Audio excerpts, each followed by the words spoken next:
बच्चों, I am Rashmi your maths teacher. तो इस वीडियो में हम देख रहे हैं आज हमारी एक्सरसाइज 10.3 का इंट्रोडक्शन। तो यहाँ पे हम क्या देखने वाले हैं, प्रोडक्ट ऑफ टू वेक्टर्स। अभी तक आपने क्या देखा कि दो वेक्टर्स होते हैं। वेक्टर्स क्या होते हैं, जिसमें मैग्नीट्यूड भी होगा और डायरेक्शन भी होगा।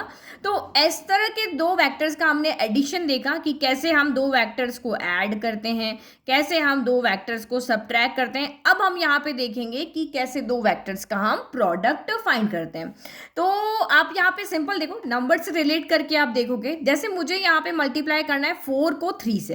तो देखो 4 को जब मैं 3 से मल्टीप्लाई करती हूँ तो मैं 4 × 3 भी लिख सकती हूँ। और थोड़े जब हम बड़े हुए तो अब हम यहाँ पे 4.3 का मतलब भी क्या होता है, हमारा मल्टीप्लीकेशन होता है।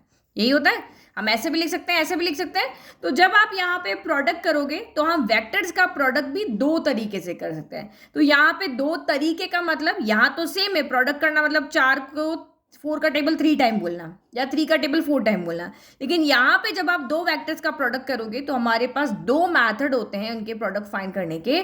तो उन्हीं को दो नाम दे दिए, एक आपको कहा है डॉट प्रोडक्ट और एक आपको यहाँ पे कहा है क्रॉस प्रोडक्ट, है ना। तो दोनों के रिजल्ट भी आपके पास अलग अलग आएंगे। अगर दो तरीके हैं वेक्टर को मल्टीप्लाई करने के तो दोनों के रिजल्ट भी आपके क्या होंगे, डिफरेंट होंगे। तो यही दो मैथड हमें पढ़ने हैं। तो अभी जो 10.3 एक्सरसाइज में हम पढ़ने वाले हैं वो है डॉट प्रोडक्ट, ये वाला मैथड हम पढ़ने वाले हैं। 10.4 में हम पढ़ेंगे ये क्रॉस प्रोडक्ट, ठीक है। तो ये जो डॉट प्रोडक्ट है इसको हम स्केलर प्रोडक्ट भी कहते हैं, क्योंकि इसका जो रिजल्ट आएगा उसमें खाली एक नंबर आएगा। तो मैग्नीट्यूड की तरह आप जब समझ लो, ये सिर्फ एक नंबर हमें मिलेगा।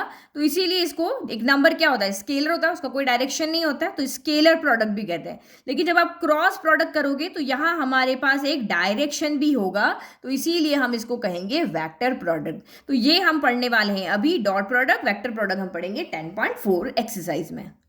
तो मैंने लिख दिया dot product of two vectors, या स्केलर प्रोडक्ट भी इसको कहेंगे, क्योंकि हमें आंसर स्केलर फॉर्म में मिलेगा। तो वही देखो, दो हमारे वेक्टर्स है, स्पेस के अंदर ऐसे ही घूम रहे हैं फ्री होके। तो अब इन दोनों वेक्टर्स का हमें यहाँ पे क्या करना है, प्रोडक्ट करना है। क्या करना है, हमें इसका प्रोडक्ट निकालना है। तो हम क्या करेंगे, इनको अरेंज करेंगे। तो जैसे हमने एडिशन में भी देखा था, ट्राइंगल फॉर्म में हमने अरेंज किया था, तो सेम ये फ्री वेक्टर्स है। इनको अरेंज करने का क्या तरीका होता है कि भाई इनका डायरेक्शन मैग्नीट्यूड चेंज नहीं होना चाहिए। तो हमने बी को तो बी की ही पोजीशन पे रखा और ए को यहां से उठा करके इस पॉइंट पे ला करके रख दिया। तो ये वेक्टर हमने अरेंज कर दिया। अब इनका हमें प्रोडक्ट निकालना है। तो हम क्या करते हैं कि लेट इन दोनों के बीच में एंटी क्लॉक डायरेक्शन में एक एंगल यहाँ पे क्या बन रहा है, थीटा बन रहा है। हम यहाँ पे ये कह रहे हैं कि दोनों वेक्टर को, जो फ्री वेक्टर्स थे उनको हमने अरेंज किया और इस तरीके से अरेंज किया कि उन दोनों के बीच में एक एंटी क्लॉक डायरेक्शन में एक एंगल बन रहा है थीटा।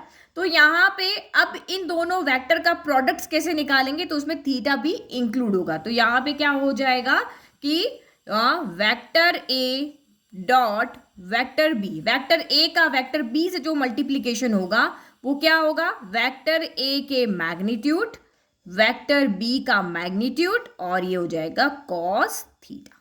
ठीक है। तो ये भी एक मैग्नीट्यूड है। मैग्नीट्यूड एक क्या होता है, स्केलर वैल्यू होती है। ये आप याद रख लो, डॉट प्रोडक्ट के अंदर जब आप उसको सॉल्यूशन कैसे करोगे, दो वेक्टर का मल्टीप्लिकेशन कैसे होगा, तो ए का, वेक्टर ए का मैग्नीट्यूड निकालो, वेक्टर बी का मैग्नीट्यूड निकालो, जो भी एंगल यहाँ पे दिया हुआ थीटा उसका कॉस थीटा सॉल्व कर लो, cos 45 है cos 30, और उन तीनों का मल्टीप्लाई कर दो। तो इस तरह से आप दो वेक्टर का प्रोडक्ट यहाँ पे फाइंड कर सकते हो। तो यहाँ पे आंसर हमें क्या मिलेगा, एक स्केलर की फॉर्म में मिलेगा, क्योंकि ये भी एक नंबर है, ये भी एक नंबर है, ये भी एक नंबर है। तो 3 नंबर का प्रोडक्ट हमें एक नंबर की फॉर्म में आंसर यहां पर देगा। तो इस फॉर्मूले से हम किन्हीं भी दो वेक्टर्स का प्रोडक्ट निकाल सकते हैं अगर हमें थीटा वहां पर दिया हुआ है तो, और आंसर इसका स्केलर एक क्वांटिटी आएगी। अब इस पे बेस्ड कुछ ऑब्जर्वेशन है। भाई थीटा यहां पे आया है, तो थीटा क्या, थीटा के अलग अलग वैल्यू पे क्या क्या हो सकता है, ये कुछ एक ऑब्जर्वेशन है, वो भी हमें देख लेना, क्योंकि इन ऑब्जर्वेशन के बेसिस पर ही आपके क्वेश्चन आएंगे। तो देखो फर्स्ट ऑब्जर्वेशन, क्योंकि मैंने आपको कहा कि इसका रिजल्ट जो होगा वो स्केलर होगा, दैट मीन्स क्या मिलेगा, हमें एक रियल नंबर यहाँ मिलेगा। तो हमने, जब उन्होंने ये फॉर्मूला बनाया तो उन्होंने इस फॉर्मूले से क्या ऑब्जर्व किया कि आपको जब इसका सोल्यूशन करोगे तो आपको सोल्यूशन हमेशा यहाँ एक स्केलर क्वांटिटी यानी एक रियल नंबर मिलेगा। अब दूसरी कंडीशन उसने कहा कि या तो ये मैग्नीट्यूड 0 आ जाए या फिर आपका ये मैग्नीट्यूड 0 आ जाए, क्योंकि ये तीनों क्या है, यहाँ पे प्रोडक्ट में है। तो किसी भी एक के 0 होने पर ये पूरा यहाँ पे क्या हो जाएगा, 0 हो जाएगा।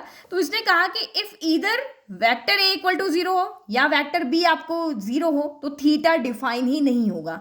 क्यों नहीं डिफाइन होगा? क्योंकि इसके 0 होने से ये पूरी क्वांटिटी 0, इसके 0 होने से ये पूरी क्वांटिटी क्या हो जाएगी 0, और हमें वेक्टर ए डॉट वेक्टर बी जो मिलेगा, दोनों का प्रोडक्ट जो मिलेगा वो क्या मिलेगा 0 मिलेगा। तो आपको अगर एग्जाम में ऑब्जेक्टिव क्वेश्चन में पूछे कि डॉट प्रोडक्ट के अंदर थीटा कब डिफाइन नहीं होता है, थीटा कब नॉट डिफाइन होता है, तो थीटा जब नॉट डिफाइन होता है जब इन दोनों में से कोई भी एक क्या हो जाए वहां पर 0 हो जाए, इसी कंडीशन में थीटा नॉट डिफाइन होता है। फिर दूसरी कंडीशन में उन्होंने ये कहा कि अब ए भी 0 नहीं है, बी भी 0 नहीं है, ये भी 0 के इक्वल नहीं है, ये भी 0 के इक्वल नहीं है, लेकिन अभी भी दोनों का प्रोडक्ट यहाँ पे 0 आ रहा है। तो अब किसकी गलती है भाई? पहले तो ये कह रहे थे कि भाई या तो मैं 0 हूं या मैं 0 हूं, तो तीनों ये मिलके क्या बना रहे हैं 0 बना रहे हैं, और थीटा डिफाइन नहीं हो रहा है। अब ये कह रहा है कि मैं भी 0 नहीं हूं, मैं भी 0 नहीं है, तो ऑब्वियसली इसी को 0 होना पड़ेगा। तो ये क्या कह रहा है कि if a vector a and vector b are two non zero vector, मतलब ये दोनों यहाँ पे 0 नहीं है और अभी भी प्रोडक्ट आपका 0 आ रहा है, तो वो क्या कंडीशन होगी कि वहां पे थीटा क्या होगा 90 होगा, क्योंकि cos 90 क्या हो जाता है 0 हो जाता है। तो cos 90 0 का मतलब क्या हो गया, ये वेक्टर बी और वेक्टर ए इस पे बिल्कुल क्या आ जाएगा परपेंडिकुलर, इस तरीके से बिल्कुल 90 डिग्री का एंगल बनाएगा।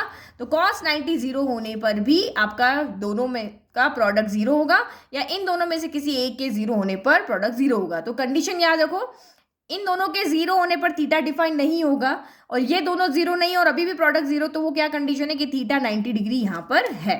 चलो फिर नेक्स्ट इसने कहा कि अगर थीटा 0 हो जाता है, थीटा अगर 0 हो जाएगा दैट मीन्स क्या होगा, ये वेक्टर हमारा यहाँ पे बी है, ठीक है, तो थीटा 0 है तो वेक्टर ए भी आपका इसी के ऊपर आ जाएगा, ये दोनों इस तरह, तभी तो कोई एंगल नहीं बनेगा, अगर थोड़ा सा भी ऊपर होगा तो एंगल बनना शुरू हो जाएगा।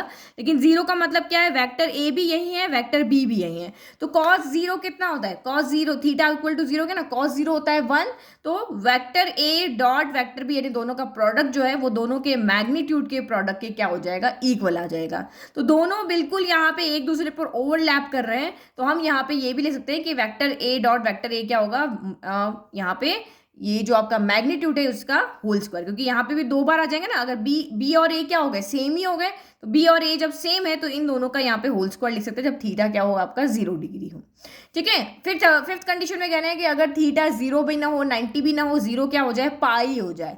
अगर थीटा पाई हो जाएगा तो आपको पता है cos पाई की वैल्यू क्या होती है -1 होती है, तो दोनों का प्रोडक्ट जो है वो दोनों के मैग्नीट्यूड के प्रोडक्ट के नेगेटिव के क्या हो जाएगा इक्वल हो जाएगा। ये हमारी फिफ्थ कंडीशन कह रही है। तो हमारी 4 कंडीशन 5 देखी कि आपको प्रोडक्ट हमेशा रियल मिलेगा, ये दोनों 0 है तो थीटा डिफाइन नहीं होगा, ये दोनों तो 0 नहीं है और ये 0 है, तो ये कब होगा जब cos थीटा आपका 90 होगा, जब थीटा आपका 0 होगा तो ये cos 0 1 हो जाता है, तो ये इसके इक्वल हो जाएंगे। थीटा पाई है तो दोनों का प्रोडक्ट जो माइनस ऑफ इन दोनों के मैग्नीट्यूड के इक्वल हो जाता है, ठीक है। चलो आगे और देखो।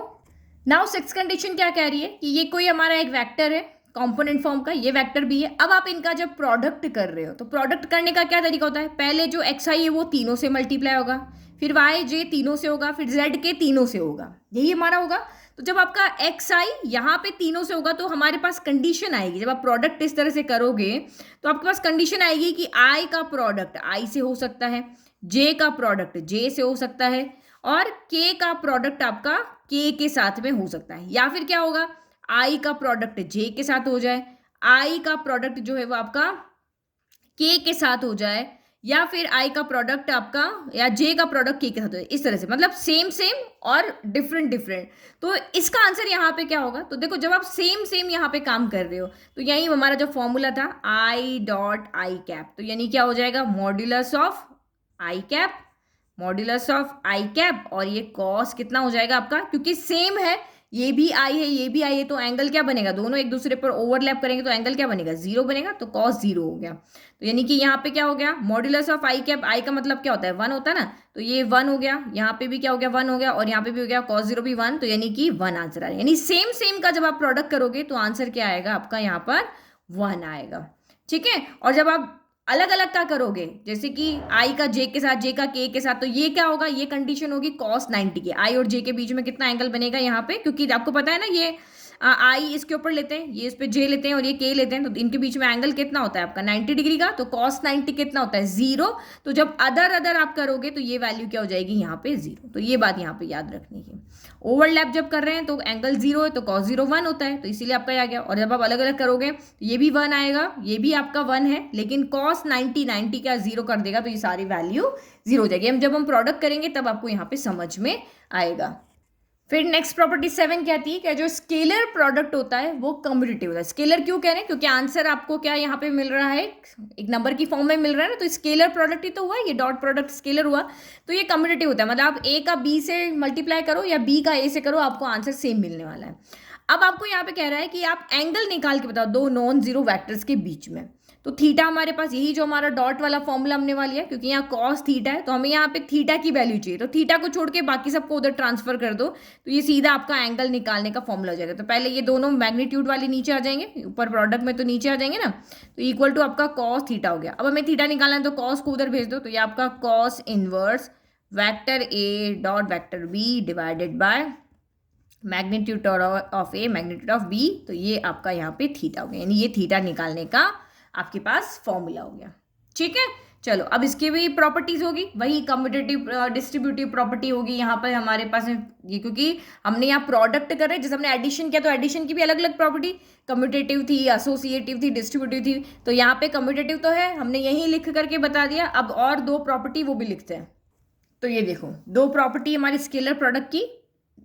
इससे पहले कम्यूटेटिव तो हम देख चुके हैं, अब ये देखो distributivity of scalar product over addition. अब ये भी एक प्रॉपर्टी, ये सारी आपको मिसलेनियस एक्सरसाइज या प्रूव वाले क्वेश्चन जब आप करोगे ना, तो ये सारी प्रॉपर्टीज वहां पे यूज आएगी कि एक वेक्टर हमारे पास बाहर है और दो वेक्टर अंदर प्लस के लिखे हुए हैं ना, दो प्लस में ना, दो वेक्टर को ऐड कर रहे हैं और एक वेक्टर बाहर जो है वो प्रोडक्ट की फॉर्म में। तो हम यहाँ पे ऐसे कर सकते हैं कि वेक्टर ए जो हमारा सिंपल नंबर्स में हम करते हैं कि भाई ए को बी के साथ प्रोडक्ट कर दो, ए को सी के साथ प्रोडक्ट कर दो, बीच में फिर इन दोनों वेक्टर्स का ऐड कर दो, तो सेम जैसे नंबर्स में लगती है, तो ये प्रॉपर्टी आपकी यहाँ पे भी लगेगी। भाई 3 वेक्टर्स ऐसे हैं जो 2 एडिशन में और एक प्रोडक्ट में है, तो हम इसको इस तरह से डिस्ट्रीब्यूट कर सकते हैं।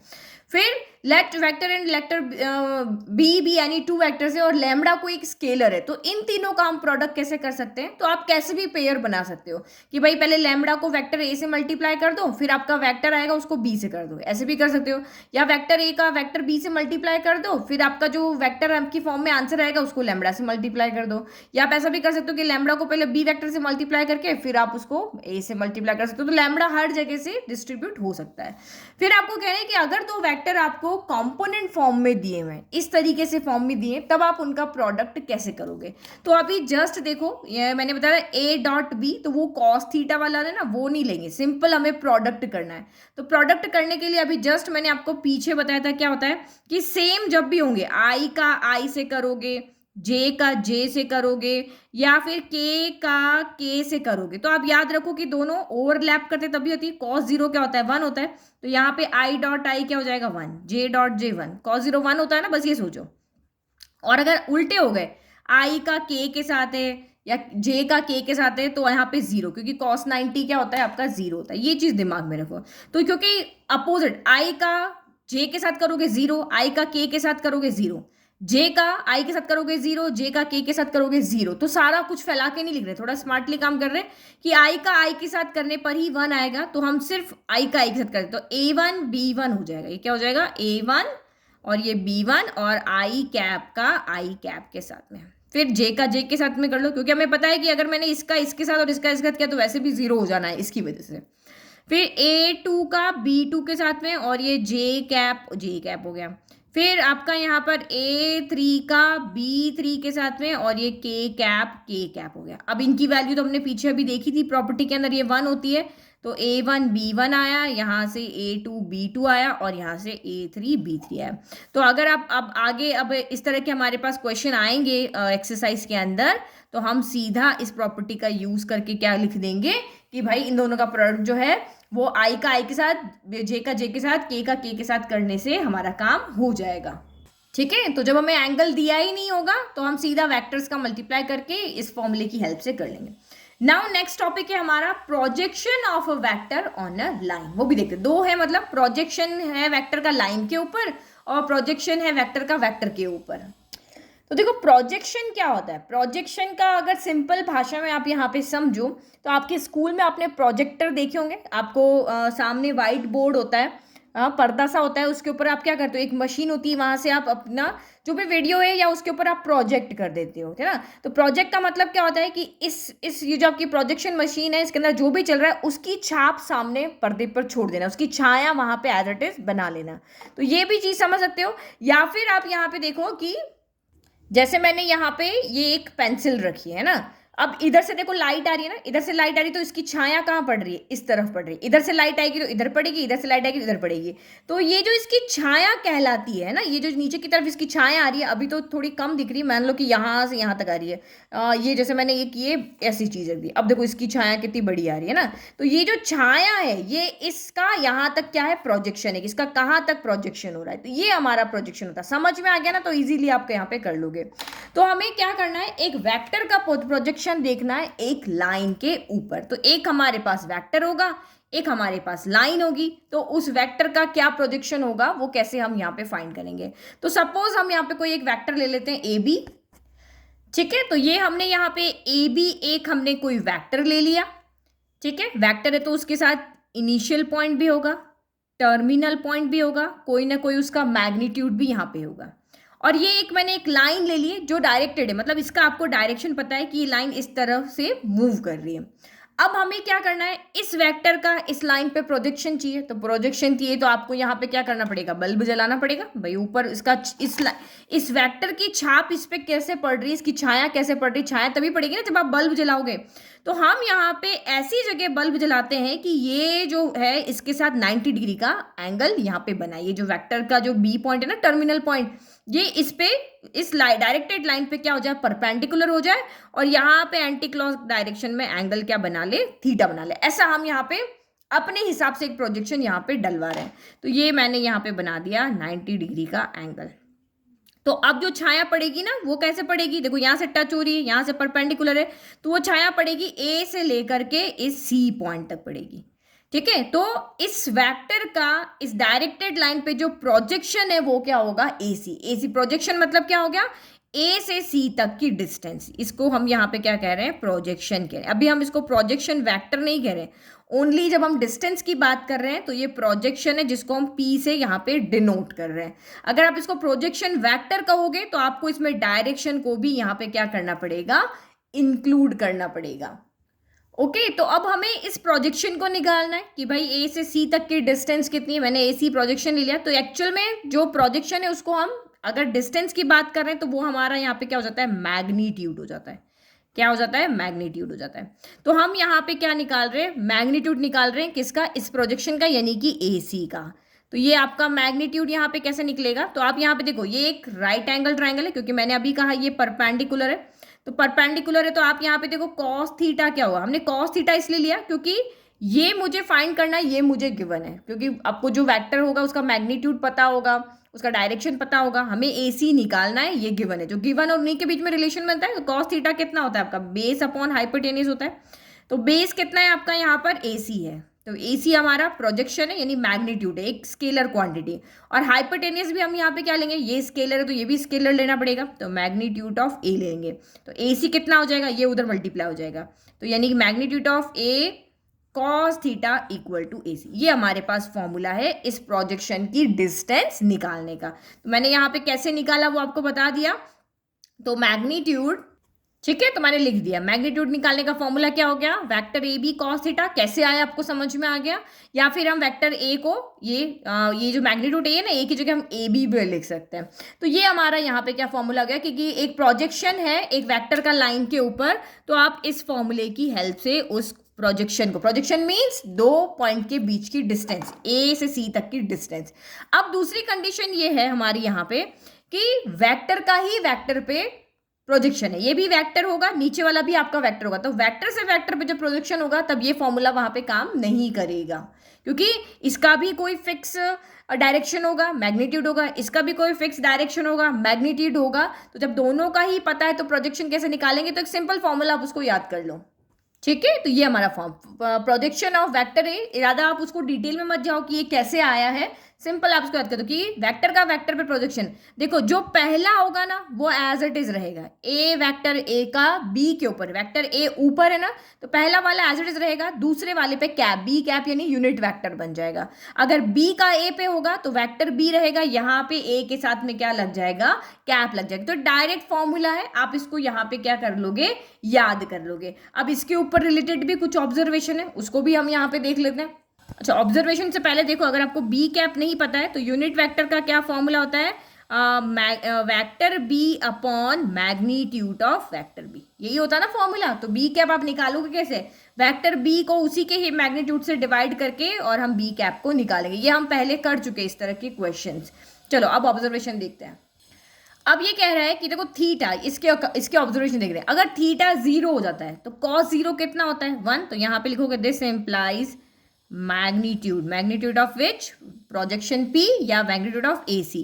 तो मैग्नीट्यूड यहाँ पे कितना हो जाएगा, वेक्टर ए कॉस 0, कॉस 0 क्या होता है, या मैग्नीट्यूड, तो इसको हम ए से लिख लेते हैं, a B vector, magnitude d c का निकालना, सॉरी ए सी है ना, ए बी तो रहेगा, यस। मैग्नीट्यूड हम किसका, इसका प्रोजेक्शन निकाल रहे हैं ना, तो यही रहेगा। तो ये आपका कितना हो जाएगा, cos 0 1 हो गया, तो ये आपका कितना हो गया, वेक्टर ए हो गया। और वेक्टर ए को हम यहाँ किससे डिनोट कर रहे हैं, ए बी से ही डिनोट कर रहे हैं। तो this implies magnitude of A B जो हो जाएगा वो मैग्नीट्यूड ऑफ ए बी के इक्वल हो जाएगा। तो इसका मतलब क्या कहेंगे, जो प्रोजेक्शन है ए बी का वो ए बी ही रहेगा ना। देखो अगर थीटा आपका यहाँ पे 0 हो गया तो 0 है, तो ये जो ए बी है ये पूरा का पूरा क्या हो जाएगा, ए सी पे ही तो आ जाएगा। ये पूरा का पूरा ए बी किस पे आ जाएगा, इस तरीके से ओवरलैप हो जाएगा, इस तरह से ये ए बी ए सी दोनों आपस में क्या हो जाएंगे, ओवरलैप हो जाएंगे। तो ए बी का जो प्रोजेक्शन वेक्टर होगा वो ए बी ही यहाँ पर होगा। तो यही सब बातें याद रखना, ये 1 मार्कर क्वेश्चन में आती है। अच्छा, सेकंड पॉइंट इसने कहा कि अगर यहाँ पे थीटा क्या हो जाए, पाई हो जाए, अगर आपका थीटा यहाँ पे क्या हो जाए, पाई हो जाए, तो अब आपका प्रोजेक्शन क्या रहेगा ए बी का। तो आपको पता है कि यहाँ पे जो ये मैग्नीट्यूड ऑफ ए बी, ये हम इसी से निकाल रहे हैं ना, कॉस पाई। तो कॉस पाई की वैल्यू कितनी होती है, -1। तो A B projection vector of A B यहाँ पे कितना हो जाएगा, माइनस ऑफ वेक्टर ए। तो यानी कि ये कितना हो गया, A B vector equal to minus of projection vector लिख रहा है, मैग्नीट्यूड मैंने हटा दिया, ठीक है। तो ये सेम ही होगा। तो ये यहाँ पे नेगेटिव यहाँ पे हो जाएगा। तो नेगेटिव हो गया, मतलब नेगेटिव को पॉजिटिव बनाना है, तो हम यहाँ पे क्या करते हैं, डायरेक्शन चेंज कर देते हैं, बी ए हो जाएगा, ये हो जाएगा। तो प्रोजेक्शन वेक्टर जो का ए बी का वो बी ए बन जाएगा। तो मैंने लिख दिया if theta equal to pi then projection vector of A b will be b a. तो हम यहाँ पे प्रोजेक्शन वेक्टर की बात करें, जो कि आपका किस तरह से फॉर्म में होगा, a i plus b j plus z के इस फॉर्म में होगा ना। तो यहाँ प्रोजेक्शन तो एक unit scalar quantity, projection vector वो है जिसके अंदर आपका डायरेक्शन भी है और मैग्नीट्यूड भी है। तो ये इसीलिए मैंने आपको सॉल्व करके बता दिया। और जब थीटा π/2 या 3π/2 इन सब पे वैल्यू क्या होती है, 0 होती है, तो इसीलिए ये आपका 0 हो जाएगा। ये आपने सॉल्व किया ना यहाँ पे, तो ये 0 हो जाएगा, तो 0 से मल्टीप्लाई करोगे तो 0, तो मैग्नीट्यूड भी 0 और उसका प्रोजेक्शन वेक्टर भी यहाँ पे क्या हो जाएगा, 0 वेक्टर हो जाएगा। तो ये हमारा प्रोजेक्शन निकालने का फॉर्मूला है उसका। और ये हमारा प्रोजेक्शन जब वेक्टर का वेक्टर के ऊपर है तो ये है, वेक्टर का लाइन के ऊपर है, तो ये वाला फॉर्मूला है हमारा। अब मुझसे बच्चों ने रिक्वेस्ट किया था कि मैम आप चाहे सारे एग्जाम्पल कराओ ना कराओ, आप एग्जाम्पल नंबर 19 और 20 कराना। और ये 19 20 एक्चुअल में क्या एग्जाम्पल नहीं है, एक थ्योरम है। ये एग्जाम्पल नंबर 19 ये वाला कोची श्वार्ट्ज इनइक्वालिटी, और ये एग्जाम्पल नंबर 20 ट्राइंगल इनइक्वालिटी, ये दोनों हमारी थ्योरम है और ये एग्जाम के पॉइंट ऑफ व्यू से बहुत ही इंपॉर्टेंट है। तो ये दोनों मैं इसी वीडियो में सॉल्व कर दे, बाकी तो क्वेश्चन है वो सारे आप कर लोगे। तो यहाँ पे हम देखते हैं एग्जाम्पल नंबर 19। तो ये थ्योरम जो है कॉची श्वार्ट्ज इनइक्वालिटी, तो इन्होंने हमें यहाँ पे क्या है कि आप कोई भी दो वेक्टर ले लो, हमने वेक्टर ए लिया, वेक्टर बी लिया, अगर आप इन दोनों वेक्टर का प्रोडक्ट करके मैग्नीट्यूड निकालो या फिर आप उनका मैग्नीट्यूड निकाल करके प्रोडक्ट करो, तो जो आपने मैग्नीट्यूड निकाल करके जो प्रोडक्ट निकाला है वो हमेशा इससे, यानी किसके प्रोडक्ट करके जो मैग्नीट्यूड निकाला है उससे ये हमेशा क्या होगा, या तो इक्वल आएगा या बड़ा आएगा। ये आपको यहाँ पे ये कह रहा है, ठीक है। जैसे हमारे ये दो वेक्टर नहीं, हमने दो वेक्टर लिए, ये वेक्टर ए है, ये वेक्टर बी है, तो ये कह रहा है कि पहले आप इन दोनों वेक्टर का प्रोडक्ट कर दो। प्रोडक्ट करोगे फिर से कोई वेक्टर आएगा, वेक्टर सी आ गया मान लो, है ना, इन दोनों का प्रोडक्ट किया। अब आप वेक्टर सी का यहाँ पे मैग्नीट्यूड निकालो, तो जो भी आ रहा मान लो कि यहाँ पे हमारा आ रहा है 5 आ रहा है, ठीक है। फिर हमारे इस वेक्टर ए का हमने निकाला मैग्नीट्यूड, ये 2 आ रहा है, इसका हमने निकाला, इसका मैग्नीट्यूड क्या आ रहा है, 6 आ रहा है। अब इनका प्रोडक्ट करो, तो ये मैग्नीट्यूड का हमने यहाँ पे प्रोडक्ट किया, तो ये हमारा कितना रहा है, 6 2 12 आ रहा है। तो ये कह रहा है कि ये दोनों में ये हमेशा या तो बड़ा होगा या इसके इक्वल हो सकता है। तो अभी ये इससे क्या आ रहा है, बड़ा आ रहा है, कभी ये आपका इक्वल भी आ सकता है, लेकिन ये वाला जो है वो हमेशा छोटा रहेगा, या तो इक्वल रहेगा या फिर आपका क्या रहेगा, छोटा रहेगा। यही चीज हमें यहाँ पे शो करके दिखानी, ये काम यहाँ पे कह रहे हैं।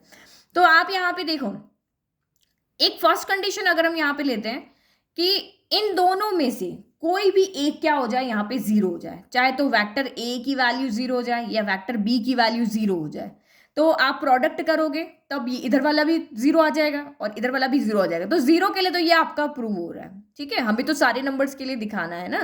तो हम यहाँ पे कह रहे हैं कि या तो हमारा वेक्टर ए जीरो हो जाए या हमारा वेक्टर बी का मैग्नीट्यूड, दोनों में से कोई भी जीरो हो जाए, तो ये आपकी कंडीशन ट्रू हो जाएगी, भाई इक्वल आ जाएगा, क्योंकि ये जब कंडीशन होता है ना, या तो ये आना चाहिए या आना चाहिए, ये आपका ट्रू हो जाएगा, तो उसके लिए ट्रू है। लेकिन दूसरी कंडीशन है कि जब ये दोनों ही जीरो नहीं हो, फिर आप कैसे इसको शो करके दिखाओगे। तो केस फर्स्ट तो लिख लें, ओके। तो मैंने यहाँ पे लिख दिया कि केस 1, अगर दोनों में से कोई भी जीरो होता है तो ये इजीली शो हो जाएगा, हो गया। अब दूसरा केस जब हम लेते हैं कि भाई दोनों ही जीरो नहीं, ना तो वेक्टर ए वाली का मैग्नीट्यूड जीरो, ना वेक्टर बी का मैग्नीट्यूड जीरो, अब हम उस कंडीशन के लिए शो करके दिखाते हैं। तो जब भी आपको शो करना है या प्रूव करना है, तो जो हमें गिवन होता है वहीं से हम लेते हैं। तो देखो यहाँ पे क्या है, वेक्टर ए dot vector B, dot product है यहाँ पे, तो डॉट प्रोडक्ट का फॉर्मूला हमें पता है, मैंने लिख दिया कि वेक्टर ए डॉट वेक्टर बी क्या होता है, magnitude of vector A magnitude of vector B cos theta होता है। अब इसके पास में क्या लगा हुआ है, इसके दोनों तरफ में हम लेफ्ट हैंड साइड को लेकर के चल रहे हैं, एक्चुअल में हम यहाँ पे किसको लेकर के शो करना चाह रहे हैं, लेफ्ट हैंड साइड को। अब इसके पास में क्या लगा हुआ है, इसके साथ में मॉड्यूलस लगा हुआ है, तो हम यहाँ पे भी मॉड्यूलस ले लेते हैं। तो taking modulus both side, taking modulus both side, चलो ले लो मॉड्यूलस। तो यहाँ हमारा हो गया मॉड्यूलस वेक्टर ए डॉट वेक्टर बी। अब देखो, अब मैं यहाँ पे मॉड्यूलस ऑफ 2 है, या फिर मैं इसके ऊपर फिर से मॉड्यूलस लगा लूँ, चाहे मैं 1000 बार मॉड्यूलस लगा लूँ, आंसर तो 2 ही आने वाला है। चाहे -2 हो, एक मॉड्यूलस इनफ होता है नेगेटिव को पॉजिटिव बनाने के लिए, उसके ऊपर चाहे कितने मॉड्यूलस लगा लो कोई फर्क नहीं पड़ेगा। तो यहाँ पहले से मॉड्यूलस है, तो इस पर फिर से मॉड्यूलस लगाने की जरूरत नहीं है, तो ये आप एज इट इज यहाँ पे रख लो। लेकिन कॉस थीटा की वैल्यू तो थीटा पे डिपेंड करेगी, पॉजिटिव आएगी नेगेटिव आएगी, तो हमें इसके ऊपर मॉड्यूलस लगाना पड़ेगा, ठीक है। अब क्या करें, अब हमें यहाँ पे क्या चाहिए कि हमें यहाँ पे इक्वल में ओनली यही चाहिए, कॉस थीटा नहीं चाहिए। तो मैं क्या करती हूँ, इधर कॉस थीटा को हटाने की मतलब यहाँ से थीटा के कुछ वैल्यू लाने की कोशिश करते हैं, क्या करते हैं, थीटा की ऐसे कोई वैल्यू लाने की कोशिश करते हैं कि ये यहाँ से हट जाए। तो यहाँ से इन दोनों को इधर भेज देते हैं, तो ये आपका हो गया वेक्टर ए डॉट वेक्टर बी का modulus divided by magnitude of A magnitude of b equal to modulus of cos theta हो गया, ठीक है। ये इक्वेशन हमने यहाँ पे 1 ले ली। अब मुझे यहाँ पे क्या चाहिए, मॉड्यूलस है, तो मुझे देखना है कॉस थीटा की वैल्यू कहाँ कहाँ पॉजिटिव होती है, यही तो हटाना है। आपको पता है ना कि बस हमें ये शो करना है, तो ये इक्वल का साइन यहाँ से हट जाना चाहिए, ये साइन आ जाना चाहिए, और ये कॉस थीटा यहाँ से हट जाना चाहिए। तो कुछ ऐसी वैल्यू लेकर के आते हैं। तो देखो यहाँ वी नो दैट, अब कॉस थीटा की वैल्यू ढूंढते हैं। We know that cos theta जो होता है उसकी वैल्यू कहाँ से कहाँ तक वेरी करती है, -1 से लेकर के 1 तक, यहीं तक वेरी करती है। अब यहाँ पे कॉस पे क्या है, मॉड्यूलस है, तो आप मॉड्यूलस लगा लो, -1 कॉस थीटा 1, इधर भी मॉड्यूलस और इधर भी मॉड्यूलस लगा सकते हैं। तो -1 का मॉड्यूलस क्या हो गया, 1 हो गया, ये क्या हो गया, 1 हो गया, और ये मॉड्यूलस ऑफ कॉस थीटा, यानी कि इसकी वैल्यू क्या कर रही है, 1 से 1 के बीच में ही आ रही है ना। तो 1 से 1 के मतलब है ना, मिनिमम वैल्यू क्या होगी यहाँ पे 0 होगी, और मैक्सिमम वैल्यू क्या होगी 1 होगी, ठीक है। तो ये इसका मतलब यहाँ पे क्या हो गया कि कॉस थीटा की जो वैल्यू है वो ग्रेटर देन इक्वल टू क्या है, 1 है, यही हो गई। इसको इस तरह से भी लिख सकते हैं और आप इस तरह से भी लिखते हो, कॉस थीटा की वैल्यू क्योंकि पॉजिटिव आपको यहाँ बता रही है, तो ये 0 से लेकर के कहाँ तक हो गई, 1 हो गई, ठीक है। तो अब आप यहाँ पे क्या कर दोगे कि ये जो कॉस थीटा की वैल्यू है ये उठा करके आप यहाँ पे रख दोगे, तो ये इक्वेशन नंबर हमारी 2 हो गई, ठीक है। तो कॉस थीटा क्या है आपका, ग्रेटर देन इक्वल टू 1 आना चाहिए, तो ये वैल्यू भी ग्रेटर देन इक्वल टू 1 होगी। पर ये कह रहा है कि कॉस थीटा की वैल्यू है जो ग्रेटर देन इक्वल टू 1 होनी चाहिए, तो ये भी कॉस थीटा के इक्वल है, ये ग्रेटर देन इक्वल टू 1 है, तो ये भी ग्रेटर देन इक्वल टू क्या होनी चाहिए, 1 होनी चाहिए। तो आप लिख लो from first and second we have, कुछ भी नहीं किया हमने, जो हमें आता है ये फॉर्मूला हम लेकर के चले थे, क्वेश्चन के लेफ्ट हैंड साइड को लेकर के चले। अब यहाँ प्रॉब्लम क्रिएट कर दिया तो कॉस थीटा ट्रिग्नोमेट्री में अंदर आ गए, और मैं देखा कि कॉस थीटा के ऊपर अगर मॉड्यूलस है तो वैल्यू कहाँ से कहाँ तक आएगी, तो 0 से 1 तक की वैल्यू ही आप यहाँ पे पुट कर सकते हो।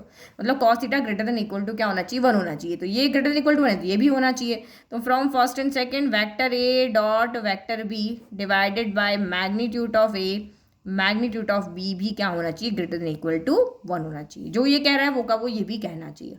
अब ये हमारे पास आ गया, अब इसको इधर फिर से भेज दो तो हमारा ये यहाँ पर शो हो गया। यही तो हमें शो करना था कि अगर ये दोनों जीरो नहीं है तब भी उन जो नहीं जीरो नहीं वाली वैल्यू पर भी ये ट्रू होना चाहिए। तो यही तो हमें शो करना था, हैंड्स प्रूव्ड, ये है ना, यही हमें यहाँ पे शो करना था। आई होप आपको कोई प्रॉब्लम नहीं आई, इजी क्वेश्चन था बिल्कुल, एक बार आप कर लोगे तो भूलोगे नहीं। अब देखो एग्जाम्पल नंबर 20। तो नेक्स्ट ट्राइंगल इनइक्वलिटी यहाँ पे क्या कहती, वहां हम प्रोडक्ट कर रहे थे, यहाँ हम ऐड कर रहे हैं। वहां पे क्या था, वेक्टर ए डॉट वेक्टर बी था और यहाँ पे दोनों के मैग्नीट्यूड का प्रोडक्ट था। लेकिन यहाँ पे क्या कर रहे हैं, दो वेक्टर हैं, इनको प्लस करो, फिर से एक वेक्टर आएगा जिसका आप मैग्नीट्यूड निकालोगे। जैसे कि मैंने यहाँ पे किया, वेक्टर ए को वेक्टर बी से प्लस किया तो कोई वेक्टर आया, उसको मैं वेक्टर सी कह रही हूँ। तो ये मान लो कि मेरा 5 आया। अब आपने वेक्टर ए का मैग्नीट्यूड निकाला, ये माना कि मेरा 3 आ रहा है, और वेक्टर बी का मैग्नीट्यूड निकाला, ये मेरा यहाँ पे मान लो कि 4 आ रहा है। तो फिर ये आपका कितना हो गया, magnitude of vector A plus magnitude vector B कितना हो गया, तो मैग्नीट्यूड ऑफ वेक्टर ए, ये वेक्टर सी निकाला ना, वेक्टर सी का मैग्नीट्यूड आपका वही आ रहा है। तो वेक्टर ए का मैग्नीट्यूड प्लस वेक्टर बी का मैग्नीट्यूड कितना आ रहा है, 3 + 4 आ रहा है, यानी कि ये कितना आ रहा है आपका 7 आ रहा है। तो ये कह रहा है कि ये जो इन दोनों में रिलेशन है, ये जो नंबर है ये हमेशा इसके इक्वल हो सकता है या इससे छोटा हो सकता है। ये है, ये कह रहा है कि मैं इन दोनों मैग्नीट्यूड के सम से हमेशा या तो छोटा रहूंगा या इक्वल रहूंगा, ये हमें शो करके दिखाना है। तो वही केस 1 जो यहाँ पे था वो एज इट इज वहां पे भी लिख लेना है कि अगर वेक्टर ए इक्वल टू 0 या बी इक्वल टू 0 दोनों में से कोई भी अगर 0 हो जाता है तो ये दो वेक्टर आपस में इक्वल हो जाएंगे। मान लो कि मैंने वेक्टर ए 0 हो गया तो यहाँ पे वेक्टर बी का मैग्नीट्यूड इसके क्या हो जाएगा, इक्वल हो जाएगा। अगर ये 0 हो गया तो ए इक्वल हो जाएगा। तो ये केस हम यहाँ पे आप एज इट इज पीछे से लिख लेना। हम वो केस देखते हैं जहाँ पे ये दोनों नॉट इक्वल है। तो देखो यहाँ पे मैंने ये लिख दिया, ये वाला केस हम यहाँ पे सॉल्व कर रहे हैं। तो आप मेरी बात सुनो, जब ये प्रॉब्लम सामने आई, जब वेक्टर्स को जो सॉल्व कर रहे थे तो उनके सामने सॉल्व आई कि डॉट में तो चलो हो गया, हमारे पास जो प्रॉपर्टी थी कि भाई डॉट वाला हमारे पास फॉर्मूला था तो उसको हम यहाँ पे लेकर के चले और हमारा काम हो गया। देखो यहाँ डॉट था, डॉट का हमारे पास फॉर्मूला था, हम उसी फॉर्मूले को लेकर के चले और हमारा यहाँ पे काम हो गया। लेकिन इसके लिए अब क्या लेकर के चले, तो अलग अलग मैथमेटिशियन ने अलग अलग चीज़ों को लेकर के चले। कोई a - b लिया, कोई a+b लिया, कोई a डॉट b लिया। तो सबसे इजी जो फॉर्मूला हमारा इससे बना है वो यहाँ पे बना है इससे, किससे, modulus of sorry magnitude of a+b का जो होल स्क्वायर है, यानी कि a+b का जो होल स्क्वायर है उससे लेकर के उन्होंने जब इसको सॉल्व किया तो ये यहाँ पे शो हो गया। किसके, ये यहाँ से वेक्टर ए को वेक्टर बी से ऐड करके जब उसका होल स्क्वायर किया तो उससे उनकी ये प्रॉब्लम क्या हो गई, यहाँ पर सॉल्व हो गई। तो अब देखो वेक्टर ए प्लस वेक्टर बी का होल स्क्वायर करो या उसका यहाँ पे मैग्नीट्यूड हम यहाँ पे लगा दे, तो इस तरह से भी लिख सकते हैं इसको। कैसे, इस तरीके से भी, ये जो ये दोनों वेक्टर्स को ऐड किया, फिर उसका उन्होंने मैग्नीट्यूड निकाला, फिर उसका होल स्क्वायर किया, उसका सोल्यूशन, और वेक्टर ए प्लस वेक्टर बी को उन्होंने सॉल्व किया और उसका उन्होंने होल स्क्वायर किया, तो दोनों का सोल्यूशन सेम आ रहा था। अब ये सारा मैथमेटिशियन ने किया, हमने कुछ नहीं किया यहाँ पे, कि उन्होंने ही ये चेक किया कि मैं ये वाला सॉल्व करके देखता हूँ, मैं ये वाला सॉल्व करके देखता हूँ क्या दोनों का आंसर सेम आ रहा है। तो जब सेम आ रहा था तो उन्होंने इस वाले मैथड को लिया। तो ये थोड़ा सा आपको याद रखना पड़ेगा कि यहाँ पे कैसे हमें चलना है। तो ए प्लस बी के होल स्क्वायर के फॉर्मूले से ये चीज़ यहाँ पे शो हुई थी, तो इसका और इसका आंसर सेम आ रहा था, तो इसीलिए इसको हम लेकर के चल रहे हैं। तो देखो वेक्टर ए प्लस वेक्टर बी का होल स्क्वायर है, तो क्या हम इसको दो बार लिख सकते हैं ऐसे, वेक्टर ए प्लस वेक्टर बी और डॉट वेक्टर ए प्लस वेक्टर बी, ऐसा लिख सकते हैं, लिख सकते हैं भाई। भाई दोनों का है तो हम इसके ऊपर दो है तो अलग अलग बेस से में तो पावर ऐड नहीं होती, वैसे कर सकते हैं। अब इसके बाद उन्होंने इसको खोल लिया, खोले कैसे, इसका पहले इससे, फिर इससे, फिर इसका इससे, फिर इससे, तो ये क्या हो गया, वेक्टर ए हो गया। फिर बी से करो तो वेक्टर ए वेक्टर बी हो गया, डॉट कर रहे हैं, फिर vector B dot vector A हो गया, फिर vector B dot vector B हो गया। तो ये तो सेम है। तो अभी हमने पीछे पढ़ा था, फर्स्ट थिंग तो यहाँ पे देखो कि ये वाली चीज़ यहाँ पे क्या होता है, वेक्टर्स का जो मल्टीप्लिकेशन होता है, स्केलर प्रोडक्ट जो होता है वेक्टर्स का, वो कम्यूटेटिव होता है। अभी मैंने 7-8 प्रॉपर्टी लिखवाई थी ना स्टार्टिंग में, वहाँ था ना ये कि स्केलर जो प्रोडक्ट होता है वो आपका कम्यूटेटिव होता है। कहाँ लिखवाई थी, ये देखिए, ये देखिए, ये रही ना। तो स्केलर प्रोडक्ट आपका कम्यूटेटिव होता है। और सेम को जब आप मल्टीप्लाई करते हो तो हम इसको ऐसे भी लिख सकते हैं। ये देखो यहाँ ही पे कहीं लिखा था हमने, ये वाला। अगर ये दोनों वेक्टर सेम है तो हम इसको इस तरीके से भी लिख सकते हैं। तो ये यहाँ पे जो मैंने कहा था ना, जो ऑब्जर्वेशन है वही हमारे यहाँ पे काम आएंगे। तो क्वेश्चन कहाँ गया, ये रहा। तो ये यहाँ पे भी आपकी वही प्रॉपर्टी लग रही है, इसमें भी लग रही है, और इसमें तो आपका स्केलर कम्यूटेटिव होता है। तो ये आपका कितना हो गया, मैग्नीट्यूड ऑफ ए का होल स्क्वायर। और ये आपका यहाँ पर कितना हो गया, अगर मैं इसको देखूँ तो ये 2 times of vector A dot vector B हो गया। और यहाँ पे वेक्टर बी के मैग्नीट्यूड का होल स्क्वायर हो गया। ये सारे हम कहाँ से लेकर के आए हैं, बाय प्रॉपर्टी, बाय ऑब्जर्वेशन या प्रॉपर्टी से लिख सकते हो। ठीक है, ठीक है, यही फिर आप इसके लिए लिख सकते हो कि स्केलर प्रोडक्ट इज कम्यूटेटिव। तो इसलिए हमने ये लिख दिया यहाँ पे कि स्केलर प्रोडक्ट क्या होता है, कम्यूटेटिव होता है। अब आप यहाँ पे देखो, हमारे पास इक्वल का साइन नहीं चाहिए हमें। यहाँ पे जो इक्वल चल रहा है वो इक्वल नहीं चाहिए। ये साइन हमारा किस में चेंज हो जाना चाहिए, इस साइन के अंदर। तो एक चीज़ मेरी यहाँ पे देखो, मैं आपको यहाँ पे समझा दी। देखो, अगर कोई नंबर है एक्स और अगर मैं इसका मॉड्यूलस कर दूँ तो मुझे बताओ यहाँ बीच में क्या रिलेशन आना चाहिए, क्या ये इक्वल आएगा? हो सकता है भाई, पॉजिटिव वैल्यू के लिए इक्वल हो सकता है। मैं एक्स की जगह 2 रखूँ, यहाँ भी 2 रखूँ, इक्वल आएगा। मैं 5 रखूँ, 5 रखूँ, इक्वल आएगा। बट अगर मैं -5 कर दूँ तो माइनस एक्स की जगह अगर मैंने यहाँ पे रख दिया -5, और मॉड्यूलस ऑफ -5 क्या होता है, 5 होता है। तो कौन बड़ा हुआ? ऑब्वियस है कि मॉड्यूलस वाला बड़ा हुआ, मॉड्यूलस एक्स है ना, तो ऑब्वियस है कि ये बड़ा हुआ। तो इसका मतलब क्या होगा, मॉड्यूलस एक्स हमेशा में क्या देगा, पॉजिटिव वैल्यू देगा। तो कोई सेम नंबर है लेकिन उसका मॉड्यूलस जो होगा वो हमेशा क्या हो सकता है, उस नंबर के इक्वल हो सकता है या उससे बड़ा हो सकता है। छोटा कभी भी नहीं होगा, क्योंकि हमेशा क्या देगा, पॉजिटिव वैल्यू देगा। तो इसका मतलब ये हमारा यहाँ पे क्या हो गया कि ये सिंपल नंबर था, अब इसका ये मॉड्यूलस है, ये भी मॉड्यूलस है। तो ये आप यहाँ पे क्या हो सकता है, अगर मैं यहाँ पे भी, ये सिंपल नंबर है, ये एक्स है, ये एक्स है, इसका अगर मैं मॉड्यूलस लगा लूँ तो ये टर्म मेरी, ये क्वांटिटी मेरी क्या हो जाएगी, बड़ी हो जाएगी इधर वाली से। क्यों बड़ी हो जाएगी, क्योंकि मैं यहाँ पे मॉड्यूलस लगा रही हूँ। कभी नेगेटिव वैल्यू देगी नहीं। देखो ये तो स्क्वायर है, कभी नहीं देगी, ये भी स्क्वायर है, कभी नहीं देगी। मैं यहाँ मॉड्यूलस लिख लेती हूँ तो ये भी फिर आपकी क्या हो जाएगी, पॉजिटिव हो जाएगी। तो ये इधर से हमेशा वैल्यू क्या हो जाएगी, बड़ी हो जाएगी, क्योंकि अभी तो ये पॉजिटिव नेगेटिव दोनों एक्सेप्ट कर रहा है। लेकिन अगर हम मॉड्यूलस कर देंगे तो ये हमेशा पॉजिटिव वैल्यू को एक्सेप्ट करेगा और ये वैल्यू यहाँ पे क्या हो जाएगी, बड़ी हो जाएगी। तो कल लिख लेते हैं।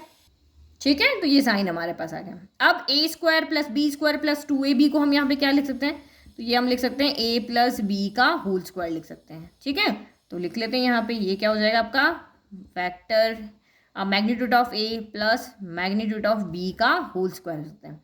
अब देखो, इधर के स्क्वायर से इधर का स्क्वायर कैंसिल कर सकते हैं, सीधा से हम कैंसिल कर सकते हैं। देखो कब कैंसिल कर सकते हैं, देखो अगर a², इसको मैं a² मान या फिर x² ले लो, अगर x² छोटा है या बराबर है y² के, तो a इज < b कब होगा, जब ये दोनों क्या होंगे, पॉजिटिव होंगे। जब ये दोनों क्या होंगे, पॉजिटिव होंगे।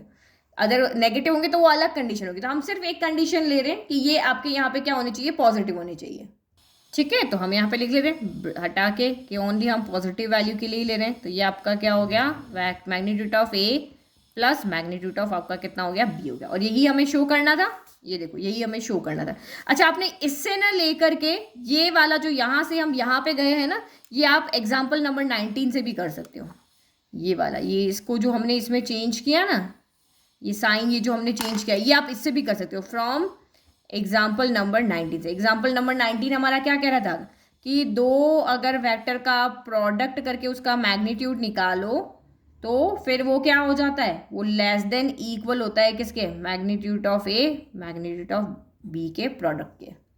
ठीक है, तो पहले हमने इसको इसमें लिखा और फिर इसको फिर हमने इसमें लिखा। ये चीज़ें यहाँ पे ना, ये 2 स्टेप थी, तो मैंने एक में आपको समझा दी। लेकिन आप चाहो तो यहाँ पे ये भी लिख सकते हो, मॉड्यूलस a + पहले आपने यहाँ पे मोड लगाओगे, उसके बाद ये साइन लगाओगे। अब मैंने ये समझा ना, ये इनफ है आपके लिए। आप एग्जाम्पल नंबर 19 ना लगाना चाहो तो ये भी आपके लिए इनफ है। तो ये आपका क्या हो गया, यहाँ पे प्रूव हो गया, हैंड्स प्रूव।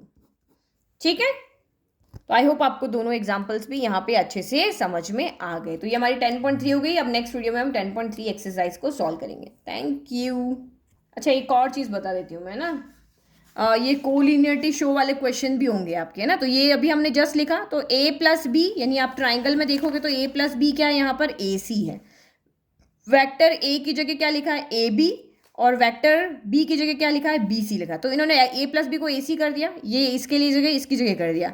तो अगर आपको किन्हीं तीन पॉइंट्स को पॉइंट्स को, है ना, तीन पॉइंट्स को कोलिनियर शो करना है तो आप ये शो कर सकते हो। किन्हीं भी तीन पॉइंट्स को कोलिनियर शो करना है तो हम यहाँ पे ये इसी ट्राइंगल इनइक्वलिटी से हम उसको शो कर सकते हैं।